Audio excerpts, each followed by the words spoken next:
Hello guys, ஃப்ளிப்கார்ட்லேயும் அமேசான்லேயும் 1200க்கு sale பண்ணுற இந்த ஷூவை நான் எப்படி 600க்கு வாங்கினேன்னு இந்த வீடியோவில் சொல்ல போகிறேன்.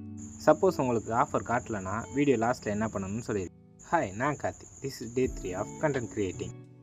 இது நிவ்யா 3.0 அப்பில் 1000 to 1500 ரேஞ்சில் இது one of the best shoe. நான் பேட்மிண்டன் இன்டோருக்காக இந்த ஷூ வாங்கியிருக்கேன். எனக்கு பிடிச்ச ரெட் கலரில். பார்க்க லுக்கு எப்படி இருக்குன்னு நீங்களே சொல்லுங்கள். லாஸ்ட்டு 2 மந்த்தாக இந்த ஷூ தான் யூஸ் பண்ணிகிட்ருக்கேன். குவாலிட்டி உண்மையாகவே ரொம்ப நல்லாயிருக்கு. ஓகே, நெக்ஸ்ட் நான் எப்படி 600க்கு வாங்கினேன்னு சொல்கிறேன். கிளாத்திங் அண்டு ஃபுட்வேர் பார்க்குறீங்கன்னா நீங்கள் மிந்த்ராவில் பாருங்கள். அதில் தான் ப்ராடக்ட் டிஸ்கவுண்ட் அண்டு கூப்பன் டிஸ்கவுண்ட்டும் தராங்க. நான் கூப்பன் டிஸ்கவுண்ட் மட்டும் 300 சேவ் பண்ணியிருக்கேன். ஸோ நான் இப்படி தான் வாங்கினேன். சப்போஸ் உங்களுக்கு ஆஃபர் காட்டலைன்னா இன்னும் என்கிட்ட 2 பேர் எக்ஸ்ட்ரா இருக்குது. சப்ஸ்கிரைப் பண்ணி 600 கமெண்ட் பண்ணுங்கள், நானே கொடுக்குறேன். பாய், நாளைக்கு பார்க்கலாம்.